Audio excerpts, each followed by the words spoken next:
Randiabe is on leave. Cocoa farmers second edition ka. It's even if so will leave him pa. Want me for the sake of the program and the commitment or woman cocoa farmers in no. I'm fun and no minyam and the presence and the territory. On to me yajumano, enti woman changing. Woman riska. They can operate taba. You come a NPP in Penifoliano, a baby.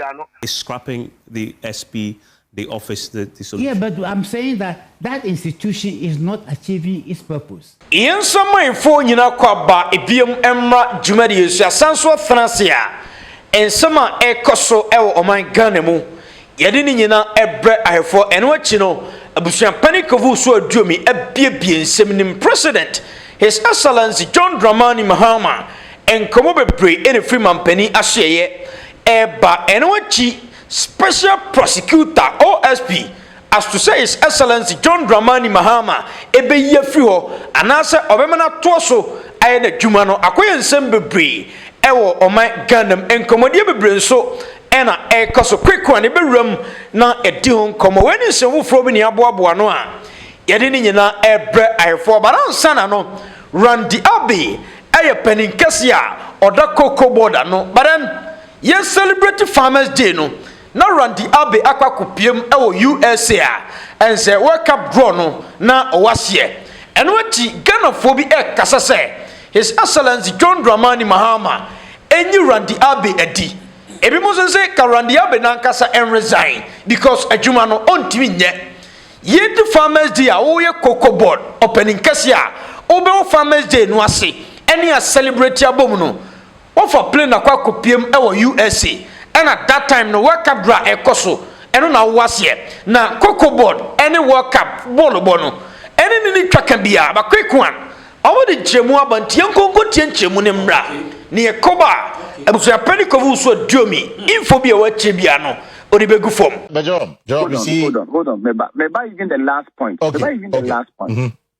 The last and most important point, as we speak, Randiabe is on leave. he's on leave. Yes, as we speak. The chief executive of Ghana Cuckoo Board is on leave. Namina Paka. Hold on. What was his Paka? Oh, Nyabuche. What say he's on leave? Meba. John Meba. Me no call Meba. Yes. He's on leave. It's no leave. Yes, he's on. I don't know or the program. That's what you want to tell us. Of course, Obi leave and your Nipan say you can't tell. No, let us not make the point to say Obi leave. The person cannot do what a person or yeah. That is so wrong. That impression should never be created because Paka also is here as morning show host, minimum other positions in the model. But as morning show host, no woman in the say the wood choker tama or ye pass as CBR no you're entitled to leave. Now would you will leave? Now what they are then, what they are kofia. Who makes me a bet now or the Pamu studio or Bonteho, I see her after damage. The Empo morning show no, Nipa also see what name no quite crampona. You, Wamremu, any Jumamuno, you don't even care. No, but see, he's Randy is a CEO. Cocoa farmers, a kind of cocoa board, me baba. Cocoa farmers, a kind of edition cat. Emma, ni didinia any more hoina. And this is an important program. It's even if so will leave him pa. Want to me for the sake of the program and the commitment or woman cocoa farmers in no. I'm fun and nomium and then the presence and the territory. Okay, let me give you a typical example. During from a workers' day, May Day. Omotnan can celebrating May Day. Now you will this place or in career. In career. Ora Ranjabi, a chief executive, only Kukwefia for a day. Why did that not become an issue? Say, May Day, a holiday. May Day, I was in the Panajina home. Yeah, May Day is for all Ghanaian workers. Hold on. This is a specific hold on. celebration for farmers, including it is not farmers. Specific as, hold on, please. It is not specific as National Cocoa Farmers Day. It is National Farmers Day. It is National Farmers Day. Is that the workers' day? Are you saying, say, no, let us not go the angle that's emotional and sensationalism? No, it is not the case. But the point I'm making, and then say, one, from the angle, say, that opinion, Adibiana, a was say, Utimi provided. Edibone clear for Abaso, even though a National Farmers Day, but I was to me single out a bonne clear for Abasono. Otimi, yeah, Empomanet try na. The answer is yes, opinion, yeah, and making provisions for all that. Number two, Farmers Day na or you know. Is it the responsibility of Kokobo to organize National Farmers Day and observe as such? No. It is not the responsibility of you made a point already. It's you know. Number three. Opinion and Casano is he at post and also opinion will leave. Opinion will leave. Or leave. Jimu then Kakra. And the fact is, and the crime no because it's all man President Mahama. Will leave. That's a National Farmers Day. That's a Oman Penini will leave. The vice president steps in. But Jerome, just for the optics, you know. Oh, Jerome, for the optics, you know. I know Randy a call World Cup draw, baby. This is not the first time we call World Cup draw. Okay. It's way no. Say one qua. Nah, get thing. Just for the optics, one qua. Randy says to call World Cup draw, and then it is a way. So one qua. No, because I'm now a CEO. Me the name DA and me presence. Every type of farmers and chi, our farmers there. Nah, I get thing. Okay. Minia, with you. Let's talk about this. Young fan say, Ora Randy, I will leave. But I will leave in Mpono. Or say Meko Farmers Day. Right. It's Oko Farmers Day now or Wohono. Or say a ho as Farmers Day. No. What does it add or take from the farmer? The farmer's worth. What does it add or take from it? No, I'm just asking. No, me too, because I'm with you. Oti days no so ho. Oti days no so esro ho. Yes, Kokobo see you no eden. Oti ho no. Sabe kafo at that moment no. Pianino nesika no. Anase adia was here the man no. Pianino benya and pianino. Like what does it take or add to it? I see. So the point is that hold on. One quad, there's nothing wrong. I mean, I get your point. No, the point is the point I'm making in it. The point I'm making is one. Adia I was say Pianino or the boni queer for Abaso.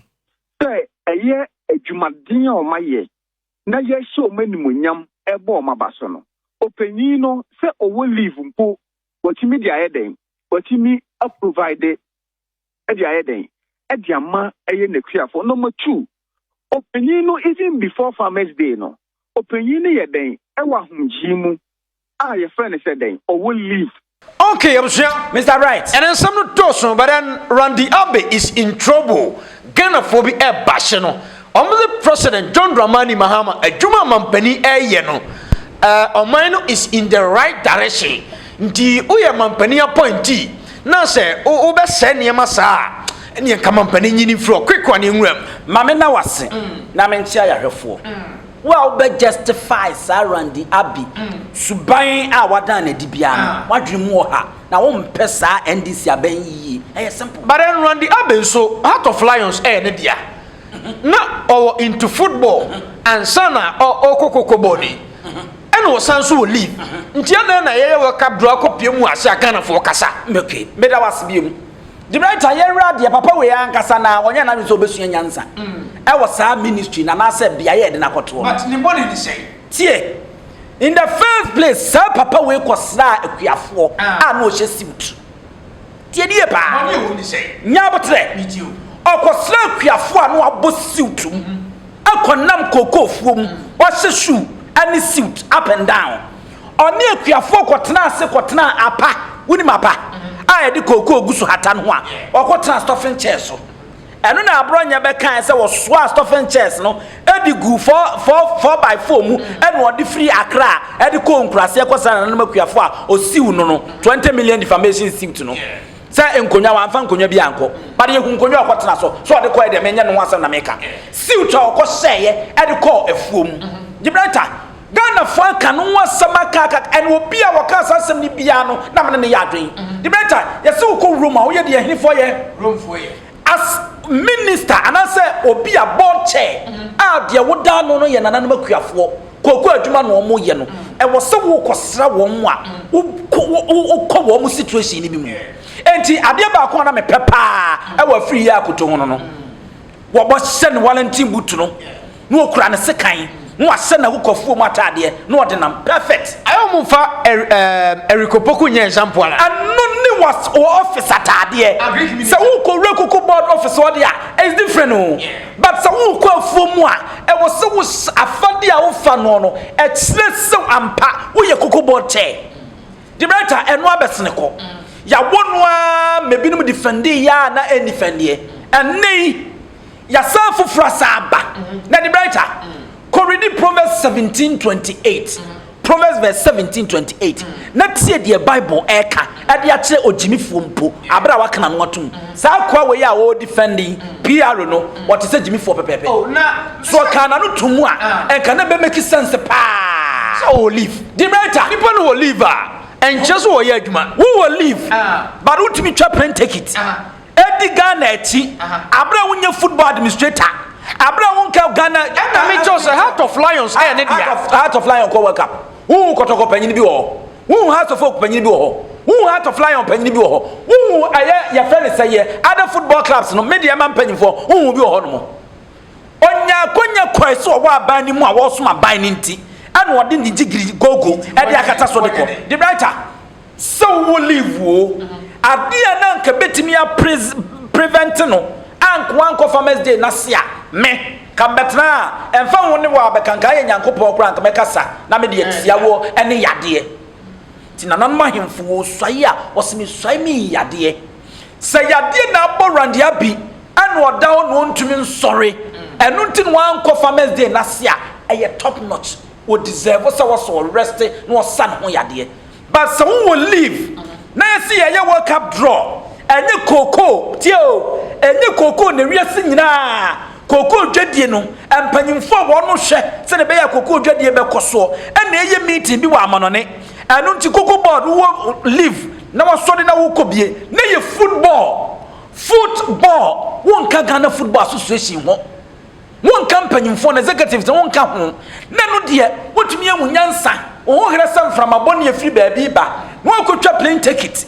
atnam akodinase afefi wani ahye siuta kase de akodinase a wo ye obofo and it is time also John Dramani Mahama sa papa we wasesa no abuhwanse it is time John Dramani Mahama randia bia wo so yini free koko board chair no so simple because ni subanya wada na die medical ka first one de akere wo obie no one more obo pepe yo no so be ye fair no aka de akere wa e wo se koko board chair wo se suit and ade koko fagu but here is the case ono no koko board eno onya Greek minister wanya Greek minister no koko board na ho no aya na tin kwa na wo mutwa na wafom ho tin kwa na wo mutwa na fom ho tin kwa na wo mutwa na fom me bi so asem the better wanya Greek minister but a Greek ne fa baabi eno tia no me fa ne say senka oka man kan mu a de adwuma na nko obeye ade adwuma obeye ne say fe keke farmers day a Greek minister oh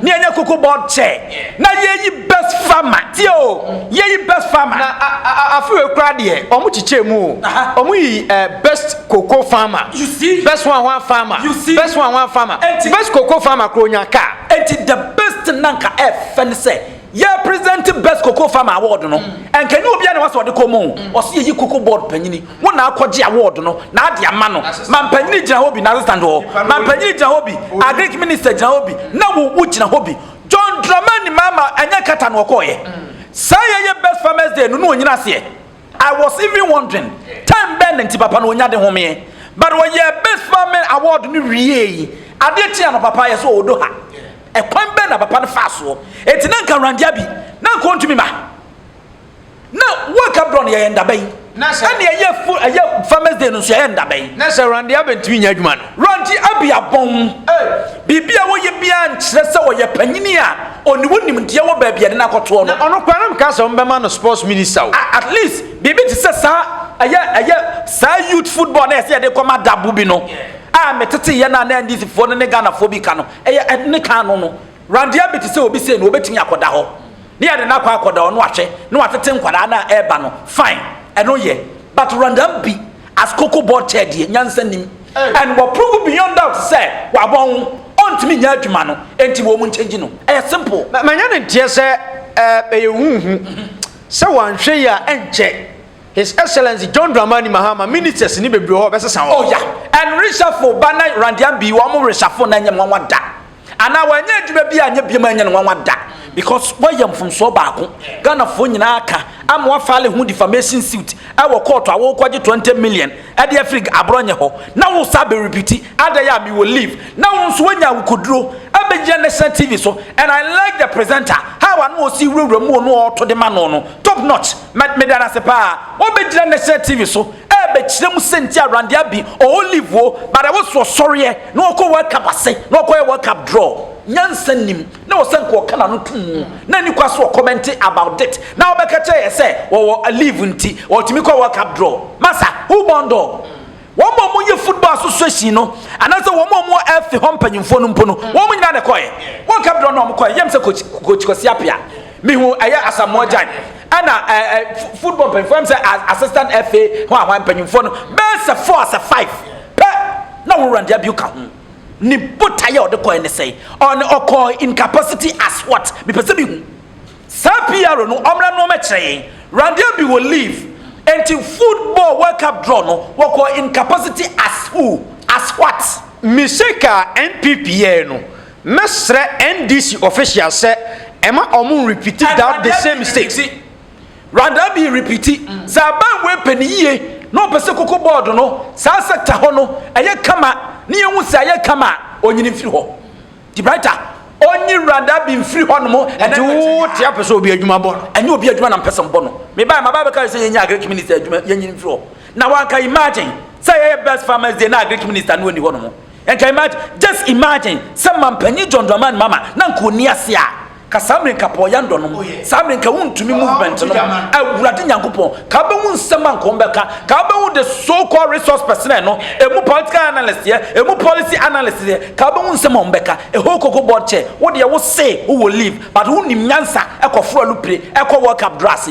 nyansa be ni wo mo nsesa no na ne akina ya yes your friend ma bi Mary Ada unim ni din fufuro ni di ba Arelana na odin komo bi also special prosecutor no masa onwie na djuma Ghana fo keka se yenyini mfi ho ene yen dissolve office no ene yenyini kisia jabi mfi ho masa waso onwie na djuma quick one yenko tiemre koba abusua beto agya ne so. There is also the need for coordinating and collaborations between the other offices, like it happened when the Cecilia Dapa issue. Yeah, but give me your comment on. And let me say that if you are talking about the budgets, in most of the instances, these budgets have been. They are just budgets. They remain government estimates. That's true. That's true, and we've established that only 50% of what is budgeted for is actually allocated to them. And if you are looking at what has happened over the past 3 years, when the special prosecutor has effectively engaged almost everybody they want on board.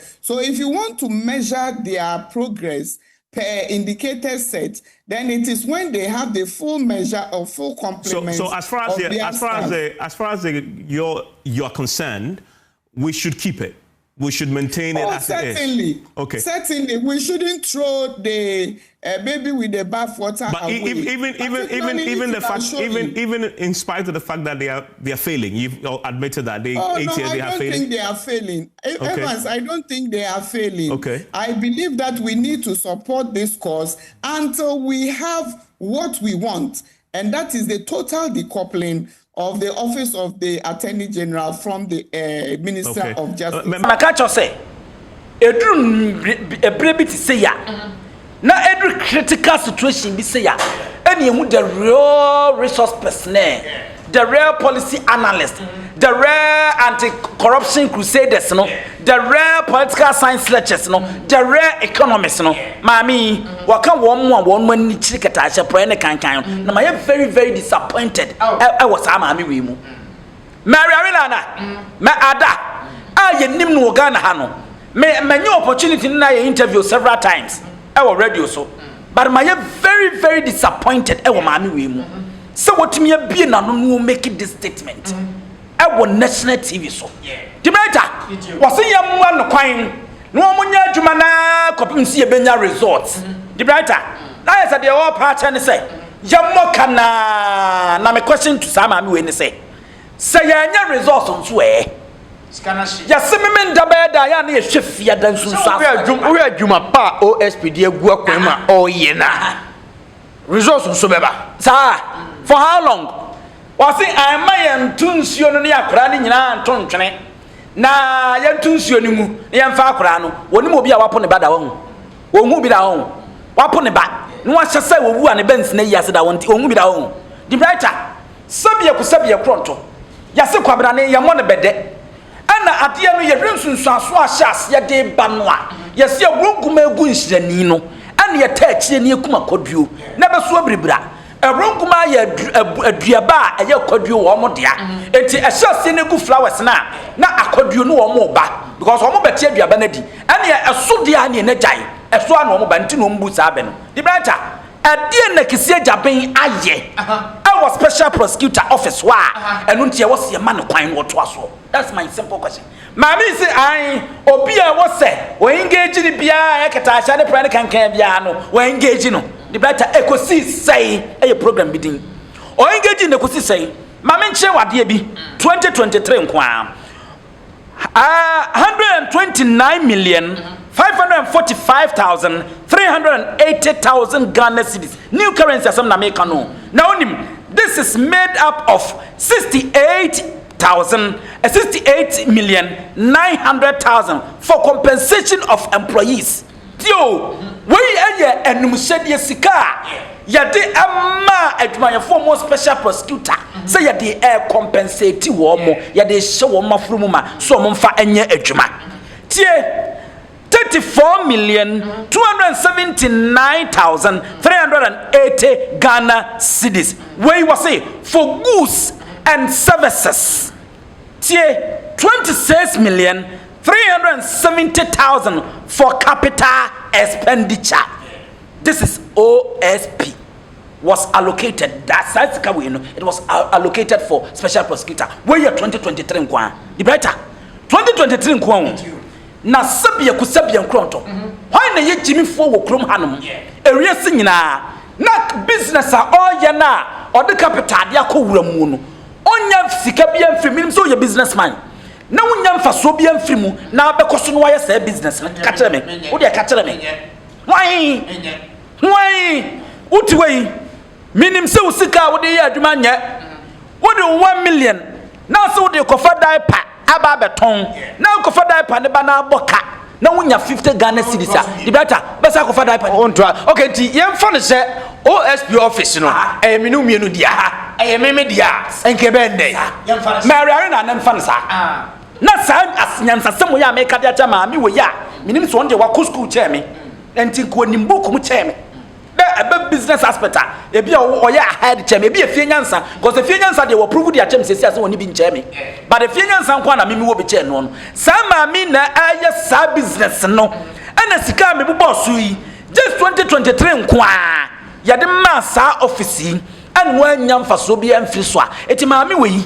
office enko be maami arela na me bi san mo fantage no ne kunu bie business no de ma obi so ntra no na at the end of the year no business no enyam faso e fom kwa na ekwa ti maami we obetu ne kunu fo se ye me nipa nta no anya adwuma na kopem se ye benya resource ana the better we mo ne mambofo no we mo ne aye cowards no we mo ne hypocrites no kofo category no we mo dem bi nyatwom esuro ene wo mo nya no kwafo wo mo mpo mani yie we mo a nyansa bia ni ho e wo mu se wo se massa special prosecutor kisia jaben wotena ho even the office no me ne nkrofo ya address office na nkasa no ye ngunu no me ne wo mo ya adwen eno chi ena Sam Okujeto we je Okujeto ablako papa friend Sam Okujeto aba be din komo wachi na ikutie ni komo no mre koba obechim oso da bi ensema maami kan ye mfaso bia ni so OSP no nse de de ne bai so mra me no ontimi nyeye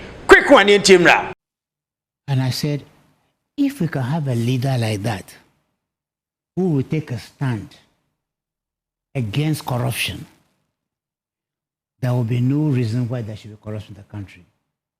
Indeed, it's something we should have been teaching the children from the school, from elementary school, all the way up so they grow about it.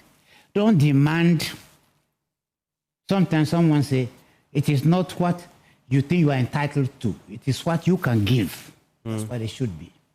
So you're asking me this question. The question is simply this. Why was the institution set up? Has it achieved its purpose? Has it? What would you say? Well, I don't think so. That is exactly the issue that I'm trying to drive here. So it hasn't achieved its purpose? Because the corruption is still on. I see it every day, everywhere you turn. In every institution, you see it openly. They are not even afraid. People are no longer even afraid. You go there and they demand money from you to do this for you, when you've already paid. And yet they are demanding money from you. Is scrapping in the solution, though? Pardon? Is scrapping the SP, the office, the solution? Yeah, but I'm saying that that institution is not achieving its purpose. Because look at it this way. You have an Attorney General's department, is that not correct? Yes. In that department, they have the civil section, and then they have the prosecutorial section. This one is headed by the Director of Public Prosecution. The other one is headed by the Solicitor General. Right? Okay. Now, what is the Director of Public Prosecution supposed to do? He's supposed to prosecute criminal offenses. Which will include corruption-related offenses. Of course. I mean, there is nothing which makes corruption any more different than any other crime. We have Director of Public Prosecution. That is his job. So why do you create another institution to do the same job? Some Okujeto, for the first time. Yeah, some Papa Way, Mepona Basso. Oh. And you maybe one more about Montino Becan. Who be sans a win a lawyer. Why your law abrobase 50 years or Ghana Hanana. And I know Sir Kevin Taylor was in Dinia Kevin Taylor. Oh, problem about this man. But I know Sir Kevin Taylor 8 years out audio we grana or Papa Nabaso. Because you'll be very, very objective. Papa, I can answer some. No, I'm going to say indeed, not Jimuto. The better. Can now go to the buyer. Now, so the best is Samura. I fed the intimate Famura. Najuma Nebota now said the can be Timiana. To Bande. Ah, simple. No copy bit me a year, man. Not your back. Simple. The better. Microphone, but I enter a cotoye, a brighter media. Now, boss of the Bass and Fanny say, Yabeka Sawum. I fed the other buyer. Yakasa Umuye. Yakofa repair, let's say discussion, one more repair, ye be so near discussion, still are intimate purpose. The brighter. Yabeko swa near discussion, some microphone, say a coswa, Abra Yana. The brighter. I didn't want my own dinner say, a Sophian Sanko, and a Subukunyan Sanko. So, your book, no one for fear the Anaka one. We Jimmy, and I just said you can take kind was a school and prepare Jimmy. What Jimmy and what Jimmy? I said Subura and a Tahoe, yes, sir, ye, and I tell you, no ye, not yet ye. Papa Kenyan Sassam was a Botayan Tia de Sa office in a bayano, or Montumia, Woduma, and T. what a penini, and I a penny. I can't say Jabia Palai. So, Chini Patton, no, by you know. Indeed, Pipia Papa, we are done a dinner, as a wabon. He does not fit for the purpose. And so I'm fitting for the purpose. I was someone says, Sano, no more free. Not the Abia office, Nana Momentania, your poor, you're competent. And I will be Nayam says, and the deputy as why, some of the cases, you know, it can take you 3 to 7 years. Aye. And send one evidence 3 to 7 years. Near to her. What by 1 or 3 years, soon to me evidence by Okra and for independent court. They are not to now. Yeah, but to about even another than Kokufa person, now special prosecutor, no name set Yerakino for Riata, why a crumb for allegedly. One to me, a monobaya. Ya 2 baby will lose to what now men check a crack. Why when it's a quanyam, Yamuya and so a fellow play or the brighter, ever seen them, won't me for Panama. And Anamana Chachampa. Now, about time one. But Anabacasa was the Uncle Swami and Moka. I could see Benya results. And Yajuma. Some, many are pay wakyerɛ sɛ fie nyansa no hɔ na sɛ ɛtɔ da wɔ no ankasa gigogo na ya na yɛ ne dan no mpɛ sɛ ɔbɛka no korɛ yɛngu office no anaa yɛmpo obi ɔyɛ competent obɛtia yɛ adwuma no yɛmfa no mmara simple quick one yɛnkɔ ne yɛnkɔtie nsɛm a Mustapha Gbande adi na wadi nkɔmmɔ bebree afa OSP ho ɛne deɛ ɛkɔ so ɛwɔ ɔman Ghana m yɛnya botrɛ na yɛnya konwa na yɛntie ne nsɛm no da wo bibia se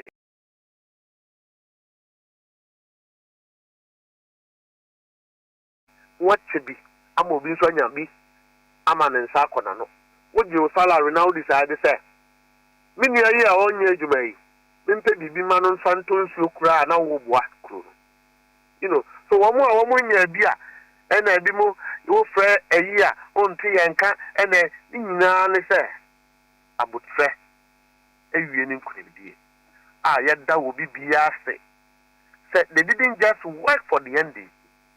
They worked to preserve and to save this country from a bunch of politicians in our generation whose ambition and objective was to, rid this nation of its credibility, rid this nation of its pride, rid this nation of its resources. As for the resources, said yeah, Omoka special prosecutor said yes, share na si besin ne unyeli ubia. Me Mustapha, minim say NPP minister say wieska. Na assembly the akoda special prosecutor ebesi ni ne yenti honka bi na wa akwache krofo adenti na all the 78 charges beto kan of uriata say be wie na me maba akokora o 78 charges one case ye be wie sa case no na oba wa retirement o ade a Ghana fo nso nya ho abotre wo mo pesi ewie ade we na nsa we na womo wie ska ya de kanofori ataba sika bebre a MPP mpanyifo na wia no ebebuebuya no wo hwe PDS a ka ho bi so wo hwe ajapa gold eyi a omo ye ya o ka ho bi gold for oil a ehu sika wia bebrebe o ka ho bi SML ye o ka ho bi enti tefe ono ne ye kia ye betimi bi ebue edi atete amanfo a omo di Ghana bole na wo no tese wa ho keka a odi kanofori atabeba no emi ho wutiri ekwe nyina se wodi kanofori atabeba a yanya ho nkra se bi se wo be ye ho adwuma se MPP na do ba ye ana wo mo an onya problem wo kra be ka se wo mpese omuku wo mpese omuku o mo anya wanku na ba anfofo aba na wo sa kura sa atumi no a na kwachen krofo no a wonu na mafikire na wo tondom eno no ye de titiri kro. That is my only frustration, sir. You have the hope, sir. And can special prosecutor or no independent body. No very neutral because we mean so on your NDC, no NPP. Sir Mustapha Koye's cat, Sir Kwame Koye's cat, not Ghana for who say there is some amount of uproar against corruption. Na Kefe, ya Jumanua, na Ukra will sit that is my only frustration. When would you special prosecutor Moody Mudema Mimisa say the big question you see now what you Ekukra Yabahon Koma Yebisa two divergent views and the suggestions be say a bear crank office of the special prosecutor no crying scrapping off a being so that says be Ponqua but the man who ran it on board them. And the special prosecutor and the Juman Senior, Yaman people from Rana office in the end because of the fight against corruption. The said the CDR office in the war. Would you know? Now, special prosecutor, Jubano, says I don't know yet. I asked what you by for Diane. Who feel a William? One feel a William. Near woman say, you know, energy say. And you have been a President Mahama, baby, you will be for and I have you will be for. So, got sick MPP near. Yes, you open your markings more. And I'm this for. No, I'm not going to say Mutia. Near NDC for near Chinkrofo, and near Chinkrofo on a base. Yet a neutral person, I'll bet me as a man, not Ghana food in other who's and yet I say now will be the politics as a sim. So for me, I'm a very happy man, sir. Sekisia Jabiri Kas watching to see President Mahama then Kase. mention Mustapha because wakudi bone. What I say? He is neutral. And a two. Oba ye yebedu ye and ne conversation in your NDC will be penyibi obstruct Kisia Jabe from doing his work. Abaimu penyibi and prevent you from doing your work. Oman penya to so anka stand na nuto say ye wajuma. Na wan reso anya eno de e obi atam. Na se wan reso anya nso a sika bebeleba omdi ma special prosecutor in the last 8 years. This will ye ho akunta. So we will not reduce the conversation to say will be a juma now will be afan wedi. There be special prosecutor as an institution has come to stay. I believe so. And I don't think that President Mahama will scrap it. I don't know his position. But me, the MFC is there. Nkeja special prosecutor as an organization because I don't work I'm a neutral person will be able to fight corruption. Kisia Jabe nya kokra oya brand here. So he should tell Ghanaians what his challenge is. A human won't be nya on resigning one because Ghanaians have no patience for any excuse to arrest persons who we believe have stolen money from the people of Ghana. Mimi ntimi nkochom this year. Apejo Martin ba ko press conference. And a Mustapha na Deputy General Secretary and a President Mahama man yechi ha womo. Kisia Jabe must arrest them. Can Oforeta be brought and he has to be up and doing to bring, if I were him, I would have saved myself in Kande NPP for bear 40. Because evidence the cases are there. What are you waiting for? And one more be a do attempt and will be a casa di ope. NPP 40 Jina Parliament. No more same way. I mean, all the people in Parliament who were talking about it. One more twice here near my second. You be able to swear, meaning a Ghana for beef. Meaning a special prosecutor unim. So go and do your work. So on to be Yanswa. Say, on resign, said my time of the year. Near a couple will be a bit me a age man Ghana for 1 moment. Now you think I hear Nana do I say, Ham or Viano, you bet me a jippy. And near my woman said no. Sika omjama and Kofua Omanya Wejuma. Never to me Jessica. Because we must take the money back. We must recover the stolen goods. We can't let it go. Ghanaians have no patience for it. There is no excuse. Mustapha, said you will tout the credentials of Kisia Jabe. I'm tempted to believe so when the Muji say, Yamo Jamono, ya brantia no yako credianka, obey to me a ye. Na sha one.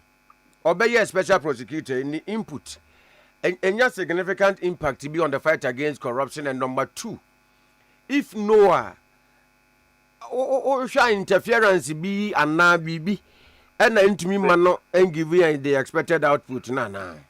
Me dunyame and this need and interfere in Kisia Jabe's work. And now President Mahama is looking forward for oral to succeed.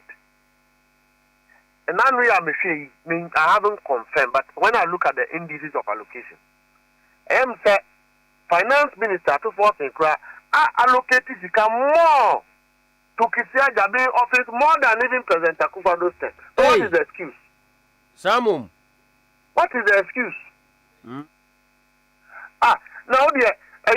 civil servants almost complain the Bia or logistics, but we cannot. There is no excuse. Kisia Jabe has absolutely no excuse. And Tokoya on the Martin Queen Obian people want to see him work and work well because there's work to be done. People want to see, sir, Kisia Jabe is on his feet. What did you Ghana for chair?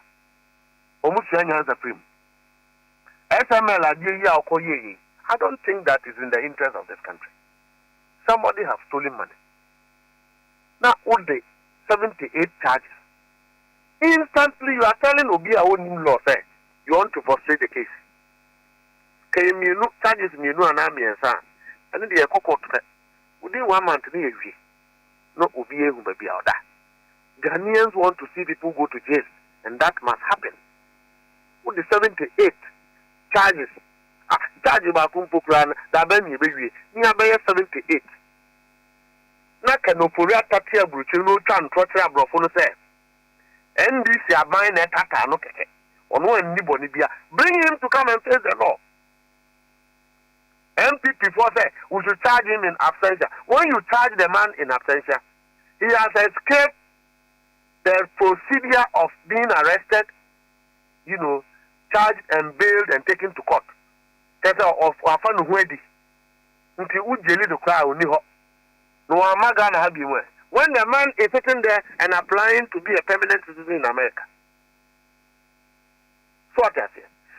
Sir Trump would remember Ghana has saying. Me I think what prevents us from bringing Kenofuriata is the United States of America giving loans to Ghana and allow appointees to steal the money and then have a safe haven in America without coming to account. Is that what America wants to do? Ghanaians are expecting a special prosecutor will do his work. No NDC person is against him. NDC Nibia and Penejuma. President Mahama wants to see corruption being dealt with and dealt with well. That is the expectation of this country. Now, he must account for all the monies that have been allocated to him all the years. It will not be free for all. People must be responsible for the work they do. It's simple. The better son of Pena, where the answer no becono. And the one catano, Pinoa diaba. Krata, and Rasibijum. Speaker, Ejina woman name the Aquacoma, the Electoral Commission chairperson, Mamiji Mensa. Say 1 year, now one more on the Juma for in Aman, yes, say. Officially, or more the two when you say, Pandai constituency, Akonyano, Ada one pine, by virtue of ruling no High Court, war the buyer, for election irregularities, beer, Ama, Yaji Aba, ya two Yanin King kind or two more any year. Akobani say nipa bi hwe say despite say the NPP candidate their court no there's likely to be a rerun in the event where omapi na womokoye no antentamwa certain tam dia the decision by the parliament will be reversed. Nimienu nyina na as a party, have you been informed and anamu amutu we abe alata fo nko antokwa Pandai citizen Matthew menua MPP candidate no and na say ye candidate no so menua omienu nyina ya konkobafo na mistake bi na MPP for ekoya ya omuwia sabaton because that is not their seat. Two, and now we are almost quarter, we are cockanassing. Court to go. Yes, I mean, I think it's a remedy that we must all respect. Much to the guarantee interview, so no, election, you will be fair with it. So we have accepted the challenge. Say the other court. Now, we are there. Yanum Kafa, any DTI. On one election, and we will not accept defeat. See, when there no arrangement, na and penny 4 to 2, almost transit to Tunkunya. We would win that seat if we go. We are going to win that seat. We would activate every measure to win it. Whatever it takes for us to win it. Legally, we will do that. And on one kind, what better say, the election now be winner. Omako appeal. Omako Supreme Court. Matthew is in Panda campaigning. I'm telling you, Anna, why initial why now is going to kind of activate some reaction from the ground. Say, you should stop that. Nipo appeal court ne Supreme Court. It will be election in Panda. President Mahama doesn't decide election. Mustapha Nipa Oko appeal court ne Supreme Court ne na our campaigning. Matthew is in Panda as I'm speaking to you. He's campaigning. So even before, only I don't know, you're quite election there. Obe losing to all. Last week, we were activating youth and we now quarantine and we are the same family, so you will be and yes, as Antony Binism need a for. Pandai is a predominant constituency for few Gunjas, Nauris, Basaris, Konkombas, and then you have other settler tribes or more. You are the same. You will be but you cannot will be you could GP represent. That room will be there, that room one in Yedi. Someone didn't know what, someone didn't in Iowa. If you feel back, you bet to know that the in say, Yenny a war by him. I didn't put in human echo. Now, I bet try by 8 years as MP20 me and Yeri. Now, Yenny a war by more, Yebe Bois, was the young Trabama. Now, Father Benabasa. Of what use? More parliament if have numbers in North. Numbers in Fayim Su. This is the Hunka and one more minority Krano. Bebrenua, Tisaja Bekas or back year. About 20 of the minority MPs should be almost closer to jail by now for roles they have played as ministers and heads of agencies. Now, about 20 of them.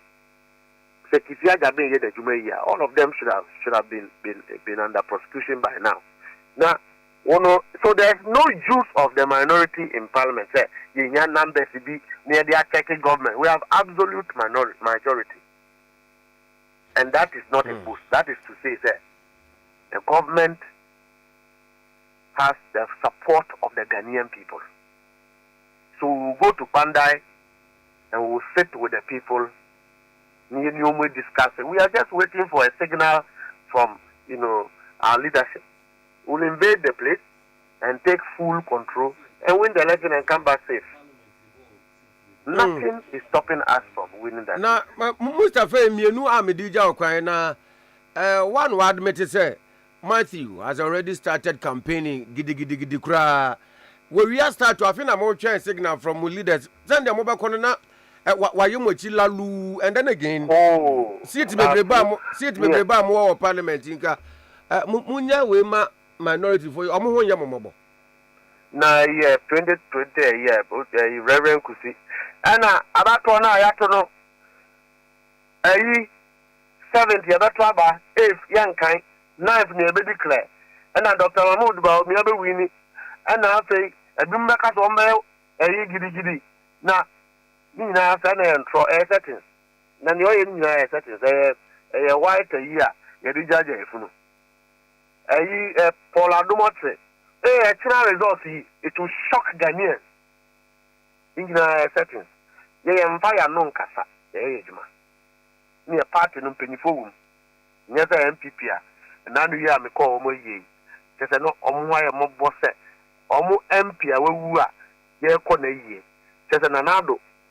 Nanado tributor or throw a book, condolence book, and no more print here. I'm there. Nanado system say, oh, Inti Nanado, o former MP, will some penasam cry, Untimi oil this year, Untimi so tribute, no more fangun book.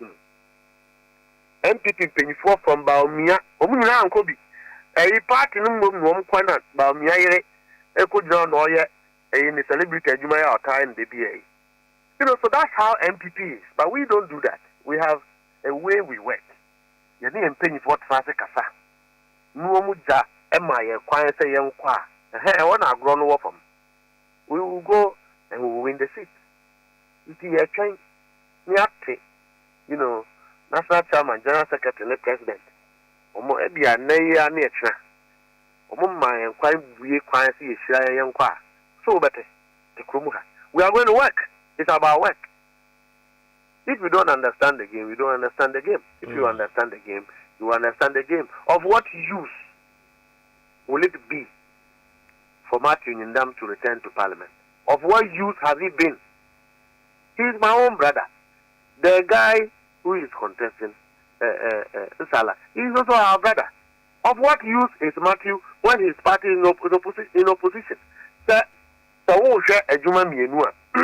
Okon Salah wa obetimia pebiama. The Matthew cannot because he is in opposition. And over by a bad faith in it, they have not been able to do anything. Of what use will it be, sir? Would you vote? Ekwakoma will be a one to me. So the conversation is different on the ground. So fronty and no bank and no about the chance for say. Or no bet me a winning. Now so in form no the game is not the same. He knows sir a form no is not supporting what he has done. Because the people voted and you use some means, a very insincere criminal electoral officer and Amudia Dani Adieno. You want to steal the verdict of the people. And Akonya Abasi and Sankoya election. We will go, they say, a change me and pay for my account now. Set to Kumha. Who's a better than pay?